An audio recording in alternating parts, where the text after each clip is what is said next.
And everyone, we are back with our final for this afternoon. This is week 3 of Adelaide Fringe. We're going to wrap it up with an incredible troupe. They've come over direct from the UK. Please everyone welcome Esther and Polly. And the show, coincidentally, is called Polly and Esther. Yeah, we'd never normally introduce that way around. Esther and Polly feels like a new, like a crime. A down under way of doing it. Oh, well, maybe. you know, everything's a crime if you do it the right way. Absolutely. You know, I get out, what can I say? First of all, welcome to Adelaide. Thank you. I know it's your first time. I know you've popped here before. What do you think of it so far? Hot. It's very Very hot. Yeah, Yes. you're kind of in a bit of a mini heat wave right now. We are having a bit of a mini heat wave. And I'm having a bit of a mini meltdown, and that's okay. Aren't we all? I think that's it's the Fringe. Why not have one? Yeah, it's very hot, but I think anything comparable to the UK right now is boiling. Yeah, we had sort of, I think there was like a week where we were having like -2 and -3, like just before we came. So I really like the heat. I'm having a lovely time. And me, we did burn on our first day very briefly. Did, yes. But we learned our lesson very quickly. Yeah. But the city itself is really beautiful. Like, I'm so glad you said finally had a chance to explore today. So I went down to the Botanic Garden, had a lovely time. That's my happy space. Yeah, imagine. Went to the art gallery, saw some really weird art, and it's Did you see the horses? Yes, oh my God, isn't that odd? That's the one that I keep talking That's about. like, yeah. We were trying to suss out what it actually means, but I guess the best art maybe doesn't necessarily have a meaning. Exactly. If art provokes, forget about the meaning. Exactly. Right. Gorgeous. And then there's that big string. The big string room, Yeah, that was that's lovely. That was the full bit of on. me. I like a room. I like walking into an art space that's like a room that's like a Lots to walk-in look at, experience. isn't it? Yeah. So you're rating Adelaide so far? Yeah. So far, so good. This is good. Well, anything could happen because I know that you were at Morpheville Racecourse the other day, and Yes. you certainly saw a couple of experiences we go saw on. a side of Adelaide. Lots of the locals, lots of the locals, lots of interesting characters. But I guess coming from the UK as well, there's a huge drinking culture in the UK, so we're not a stranger to a bit of a rowdy bunch. So, Well, you've come to the right place. Yeah, we do so many gigs at home as well where we have to sort of battle the Huns and the bottomless brunch crowds. So yeah, we can handle pretty much anything. I think. A couple of can't we, straight Dave? boys. Yeah. Now, you've obviously done Edinburgh before, haven't you?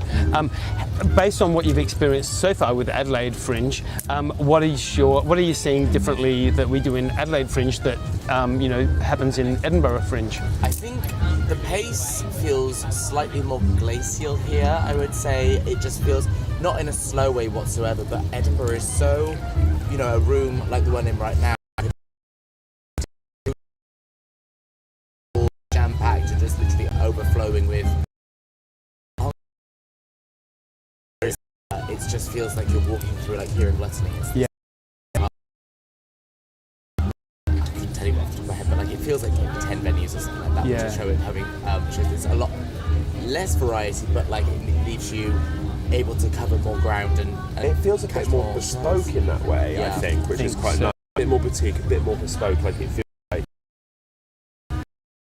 because there's a smaller selection of artists putting on opportunities to see everything. Yeah, totally. Which is really nice, actually. I do think Edinburgh has a real issue with kind of being oversubscribed, both audience and artist-wise. But yeah, so far we've felt very taken care of by the team here at Gluttony. That's great. All the other artists are really lovely and really chatty and really social and yeah, it's lovely. Well, there is definitely a happy vibe here. Wait till Friday and Saturday night because the street gets closed off. There's the dining up and down. It's heard about the food on the street and it feels also like a festival or a pride parade or something. And kind of this is the vibes we're getting at the moment. So I think we're both really excited to see. The first time I walked into Gluttony, it felt a lot more like a festival than Edinburgh does. Edinburgh feels like an arts like. Yeah, it felt like a music festival in a way. Walking through Gluttony it's a vibe. It's a vibe. Now, I've just had a comment on our stream because we're going live, like you know. Oh, great. But we've had Zoe say, "Oh my God, I love your vibes. You both are gorgeous." And you know what, Zoe? I can tell you they absolutely are, and they know it. So thanks, Zoe. Please make comments if you want to ask any questions as we go along. Everyone, you know the deal. About is the show. So from the 11th of March Sunday the 23rd of March, which is the end, so 2 weeks of shows, at the Lark, right here in Gluttony, Rymall Park. What is the show about? It's kind of a highly fictionalized version of our origin story as best friends, performing partners, and drag sisters. That's a very short elevator version of it, very short. We want to explore the themes of family, but not just the family that you're born with, but the family that you choose through life, because everyone, and it's very specific to the queer community, but also I think everyone has those friends that they find along the way that end up being like a part of their extended family. Yep. And so our show wants to explore what it is to maybe find those people that really get you, that you find along the way, and attribute like these gorgeous qualities to your personality, and add the bits of you that you may be lost in certain parts of your life, etc. That's certainly the heart of it, definitely. But it is also really, really silly and really stupid. Oh, it's so silly. Yeah, we love silly. Silly is lots good. Of escapism. I say the first thing I always say as well when people try and tell me like the selling point, it's the soundtrack. I think the soundtrack is a musical, so we have lots of singing in it. And so live singing. Live singing. Awesome. I mean, the UK drag scene itself, because I know in Australia, drag is very much lip sync, comedy, and hosting, and which is fantastic. We love it. However, the UK is very much rooted in live singing and cabaret. Especially Cardiff, where we're from. In Wales. We're from Wales, just so we're not Poms. But in Wales, particularly, it's a lot of live singing. So we wanted to capture that as well in our show.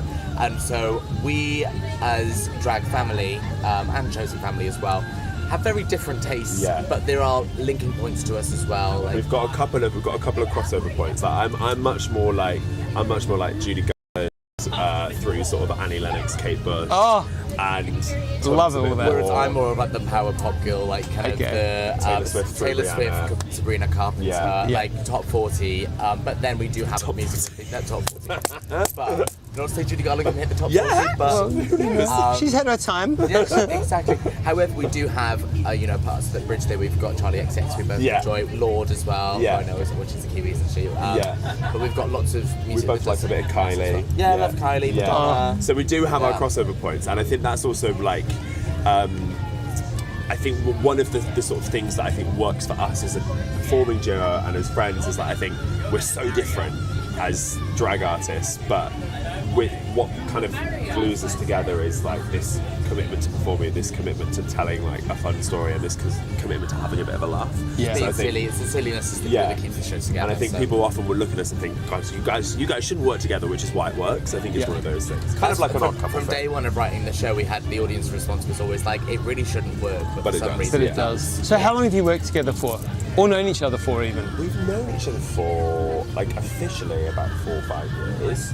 It feels longer, but feels like a lifetime. We do have a slight origin story, which is not explored in the show, which is how we first began to speak, which was through a particular dating app. I mean, we'd worked in similar circles. Like we come from the same town in Wales, which is quite a small town. But never met when we were growing up. No, we had similar friends, we both had similar interests, we both were part of the theatre groups that were actually rival theatre groups, but we didn't know each other. But I knew of your name, and I think you knew of my name as well at the time. And then it wasn't till, just after lockdown in the UK with the COVID pandemic, so 2021? 21, 21, I think it was. Early 21. And, no, it was 2020. It was that year. 2020 the year. Wow. 2020 was the year that we started speaking on said app. Also an LGBT social media app that goes boop boop. We all know that sound. We were convinced that we were like the love of each other's lives, and then we never met because it was COVID, and then I ended up like ghosting Polly for a while. Oh wow! It's all coming out, everyone. There's going to be a breakup right here on the stage. This is documented now. You can't take it back now. It's live. I was really sad. But then I unghosted and I friend-zoned, which is slightly kinder. Disagree. I love this. No, it's just I'm having like floods of these things back because I fall fast and hard as well. Because I remember I was sat there at the piano like learning your favourite song. Yeah, I know. Oh. We had never met. But it was just Never I was psychotic. Like it was, COVID was going on. I was stuck in my house, and I was just doing it. I feel like I need to bring in a counsellor or something just to workshop all this. Already done. Yeah, we've already done that. We've been there. But and then about a year or so later, I decided I wanted to pick up the wig, pick up the makeup brush, and start drag. So I messaged Polly, because Polly's been doing drag for much longer than I have. She's calling me old. That's Yes. what Wow. Yeah. It's just like hit after hit, really, isn't it? Literally, exactly. And that's how our show goes. Yeah, kind because of I've been doing it sometimes. for just short of 10 years now. Yeah. Yep. And you have what, Like, 4 years. Yeah, 4 or 5 4 years years. now. So I took her under my wing, and we sort of ended up just finding that we meshed really well creatively. We started doing some gigs together around Cardiff, and then we were like, we should we think there's something here. Like we should. Well, originally we were going to make write a show. jukebox musical Yeah. for Lord's music, Wow. and then that's sort of where this all started. And then And we now there's then, no Lord in the show at all. not at all. Holy moly. There was, and then we actually got. Yeah, she's been cut. got I think you need to come back and do 2026 already. we have like, already written lock you the in. show like plot, Yeah. with, like roughly, but. Polly and Esther, I mean, what an absolute delight. Everyone, get along. There's the show title there, Polly and Esther.